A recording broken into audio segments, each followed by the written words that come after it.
Whoa! Hi, Phil. It's so nice to see you. That was so cool.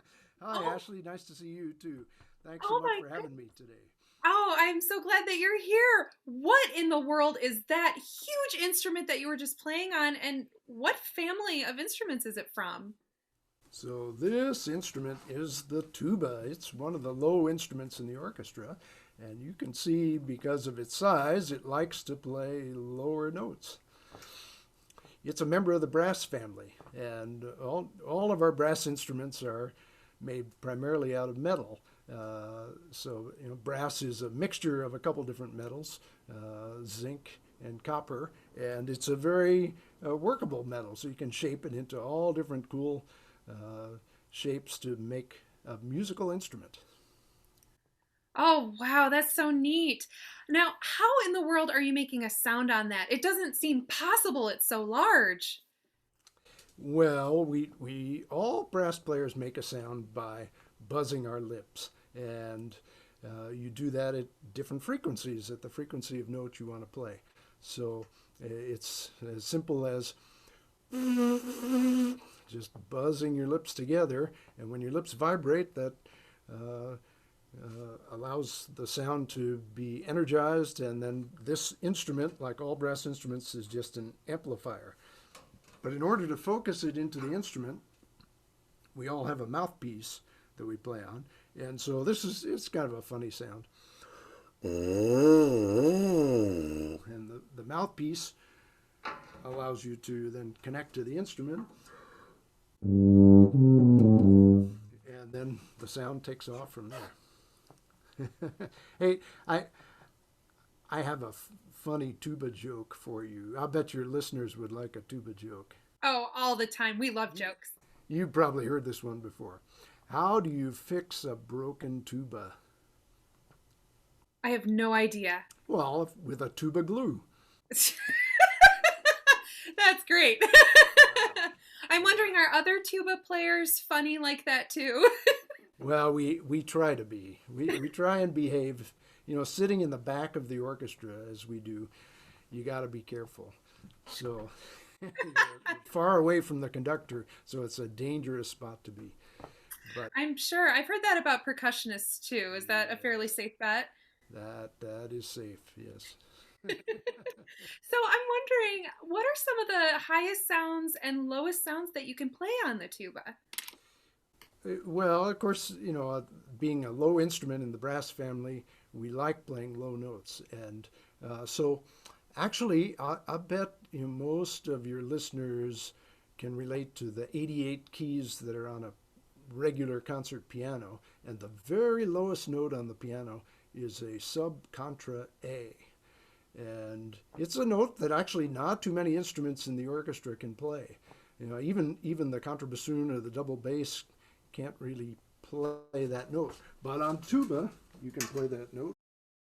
You can play that low A. And that's the lowest A on the piano. We don't get to play that in the orchestra too much, but it's sort of a fun note to play. And you can even extend down from there if you want.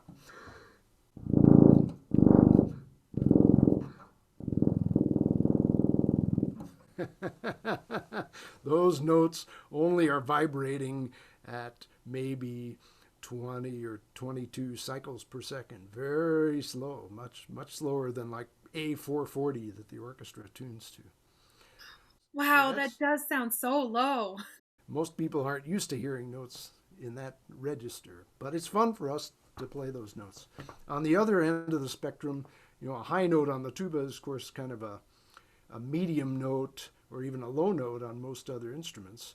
You know, so, but we can play several octaves above that, maybe as high as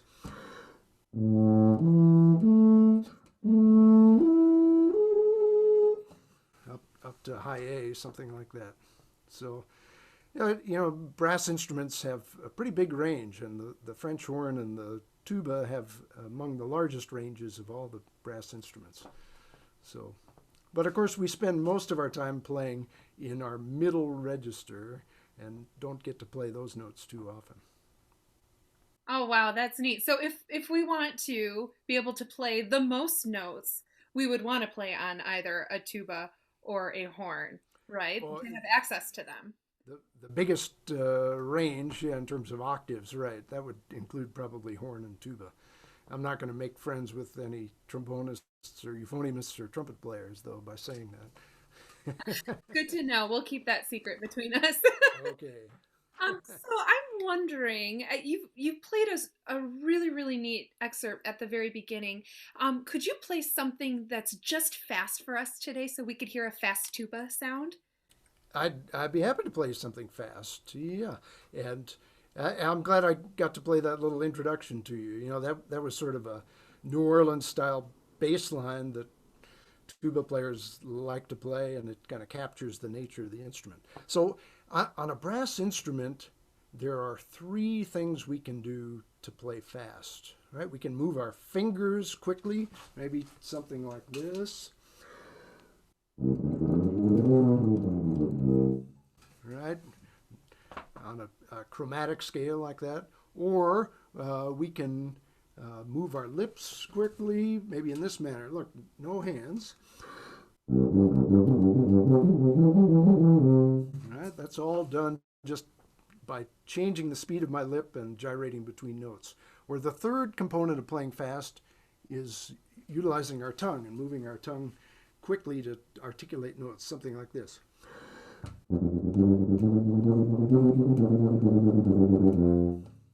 Right? So you can hear how those three components work together.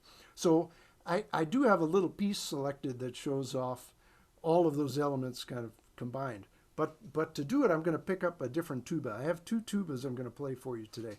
The one I've been playing on so far is the one I kind of play the most in the orchestra because it's a larger tuba, and we like to have that bigger sound in the orchestra. But a couple things I have to play today, I'm going to play on a smaller instrument. And this one is, I don't know if you can see the difference. You know, it's got a little smaller bell, and it's only, it's a few feet shorter in length, so it makes it a little easier to play higher notes on it. And so this next piece that I chose to play for you is one that just I know on this instrument, so I'm going to play it on the smaller tuba. This is the end of a piece. You know, one of the things we'll cover today is even though the tuba was invented in the around 1835, and so it's been around almost 200 years, we don't have a lot of solo repertoire until 60 or 70 years ago. So if we want to play older pieces, we have to steal from other instruments. So I've stolen a little passage from the French horn repertoire. This is the end of a piece by Franz Strauss, the father of Richard Strauss, the famous composer. But Franz Strauss was also a famous composer and horn player. And so I hope you like this. This is the end of the horn fantasy. Wow, There it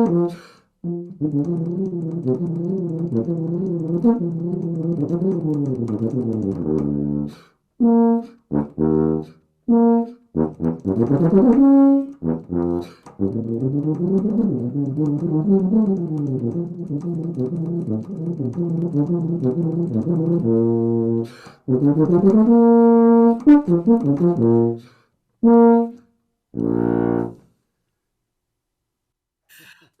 that was so neat and so fast. I could even hear your fingers moving a little bit during that. Yeah, one thing you notice when you get close to a tuba, it's hard to avoid some of the sounds of the valves working and clicking, and we try and keep that quiet, but it's hard to keep it really discreet. Oh, I'm sure. I'm sure of that. So are you able then to play slow sounds as well really well on the tuba? Is that a thing? Absolutely, yeah. We like to play all ranges from fast to slow, from loud to soft, and different colors of sound. So, but I'd like to play something slower for you, but it's a nice melody, and it's an old Welsh melody that you may know because it's been used by uh, some famous composers as inspiration for a set of variations over the years. So this is a tune called "The Ash Grove," an old Welsh melody. And so I'm back on my C tuba to play this one for you.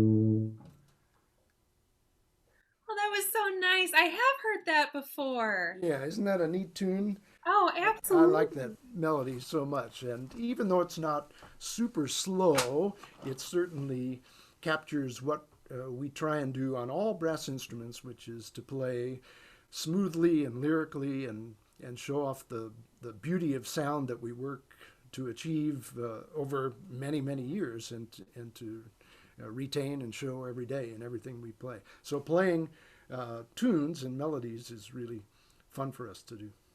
Oh, I believe it. Now, I have a question for you, something that I noticed while you were playing. You would take in a big breath and then you wouldn't take another breath for quite a while. How are you able to do that?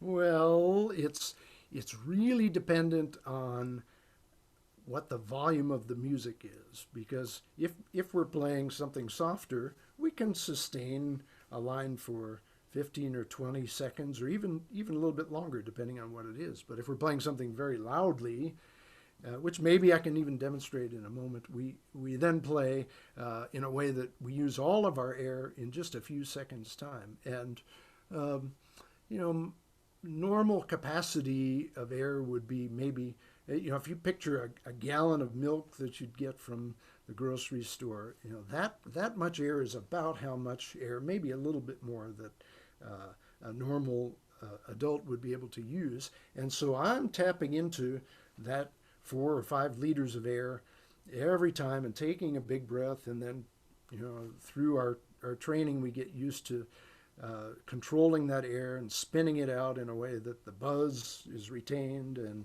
the line continues. Wow, that's amazing. Sounds like a lot of work. We'd love to hear something at a bit of a louder sound, a louder dynamic. Could you do that for us today? Sure, I'm happy to play something loudly. Many times the low brass are called for when the music gets really revved up, loud and exciting and energetic. And so I picked just a short little passage for you that shows kind of the power of the tuba. And of course, the tuba is often linked with other members of the trombone section, bass trombone and tenor trombones. Often our low brass section together consists of the four of us, three trombones and tuba. And as a team, we produce lots of sound. So what I'd like to play is a short passage that is from Modest Mussorgsky, a Russian composer. And this is maybe his most famous piece. It's from Night on Bald Mountain, right?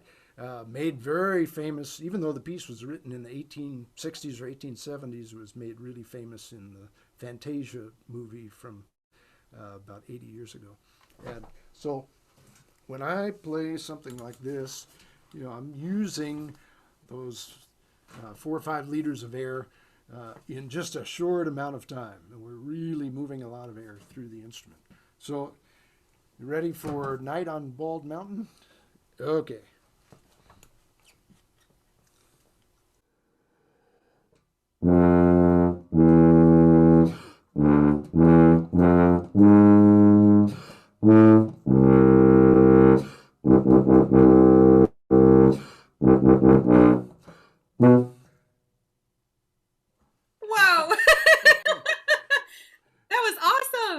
pretty short but pretty energetic. Oh, And absolutely. I wanted to hear more. So could you then, is it easy to transition into playing something a little bit more quietly? Are you able to do that?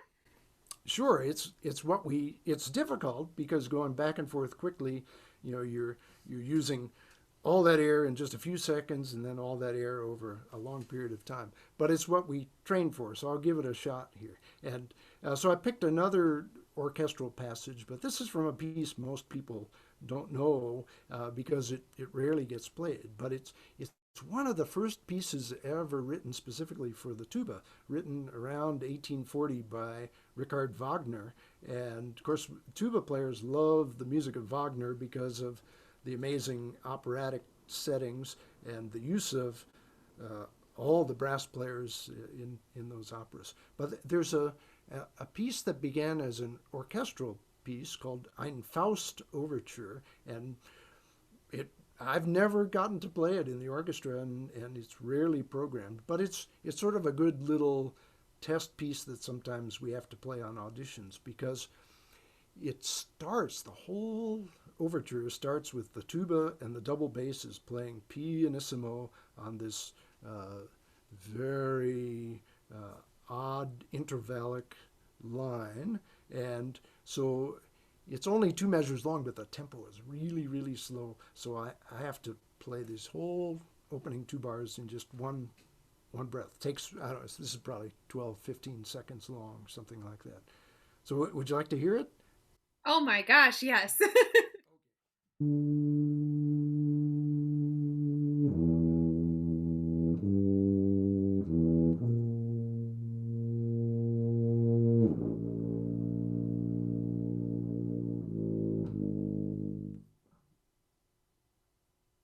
So I have to ask you, how old were you when you picked up a tuba for the first time to play? Well, I started playing when I was about 10 years old. I grew up just outside of New York City, and we had a great music program there that encouraged people to play instruments. And I know districts start at different ages, but I was able to start, I think, just before the fourth grade. And I started on the trumpet or the cornet, and that only lasted 6 months or 8 months. And then I decided I didn't want to be part of the pack of trumpets. I wanted to play that thing over in the corner of the teacher's room. What is it really about the tuba that got you interested in it? Because, I mean, you started on a whole other instrument. What was the pull for you to play tuba? Well, I think, like any youngster, sometimes you like things that are uh, large or unique or but I think even early on I liked the role that the instrument plays in the orchestra, being the foundation, the support instrument. And I liked the fact that there were fewer tuba players in the mix. Often in the orchestra you're the only tubist there, so that's a different mindset than being one of 30 or 35 violinists, and both are important. So, do you spend a lot of time practicing your instrument? Well, we all have to practice on a daily level just to maintain our basics. We reinforce basics every day. We reinforce good habits. We have to enjoy that process, and that's super fun. So I do that daily, and then I like to have other challenges, learning new pieces or preparing orchestral works with hard parts, or brass chamber works, or the occasional solo tuba moment. And so all of that is fun to keep on the music stand and practice. But it's a commitment on a daily basis. I'm sure it sounds like it. Do you have a favorite part then of playing with the symphony? Well, that's a good question. It's hard to answer with just one way, but I think uh, there's there's such a range of moods and colors and emotions that we find in classical music, and so I really love that aspect of orchestral music that there, it covers such a wide spectrum of styles and energy levels, and you've got to be ready for that and recognize that. And then I think the second aspect that I really like is one of teamwork. That you're not a soloist very often, especially true in the case of the tuba. And so you're working with others and you're doing it live. The act of, okay, the concert's at 8 o'clock on a Friday, and you've got to play at your top level at that moment. I like that. I like that idea of teamwork. It sounds like a lot of fun. Yeah. So, is there anything else you'd like to tell us about being a professional player of the tuba? I think to this day, it's thrilling to play for a live audience, and certainly to have the ability to do something that I continue to enjoy very much, playing with others and working towards that moment. It's so rare that I ever get the opportunity to hear a tuba by itself. Usually, it would be with a symphony or with a band or something like that. Is there just one more piece of music you might be willing to play for us today? Sure, I'll play a short part of maybe the most famous tuba piece ever written. It's by a famous composer. In 1954, the composer Vaughan Williams, who was late in his life, wrote a concerto for our instrument. It was really the first concerto for our instrument, just 65 or 70 years ago. And it's a piece that is now the staple of our repertoire. And it shows what the instrument can do in a way that it had never been tapped into before. And so I'll just play maybe the first few lines of the first movement of the Vaughan Williams concerto. Wonderful. Looking forward to it.